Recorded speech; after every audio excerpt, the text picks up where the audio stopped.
Alam mo ba na may mga signs para malaman mo kung may kinalakihan kang trauma? Psychology Facts Part 27. Panoorin mo baka may trauma ka nang di mo lang alam. Mayroong 4 na signs ng trauma na di mo alam pero lagi mong ginagawa. Una, sorry ka ng sorry kahit sa mga simpleng bagay.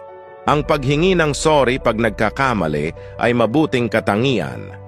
Pero ang taong sorry ng sorry kahit sa mga simpleng pagkakamali o pagtanggap ng kasalanang di nila ginawa ay isang sign na sila ay laging binubulyawan at laging sinisisi noon. Ikalawa, lagi kang nagpapasalamat. Ang pagiging mapagpasalamat ay maganda, pero ang laging pagpapasalamat kahit sa mga simpleng bagay ay sign na di ka sanay na nakakatanggap ng kabutihan sa ibang tao na iyong kinalakhan. Ikatlo, nahihiya kapag binibigyan ng papuri. Kung sa tingin mo humble or nahihiya ka lang, nagkakamali ka dyan. Dahil isa yang sign ng trauma sapagkat di mo maranasang ma-appreciate noon.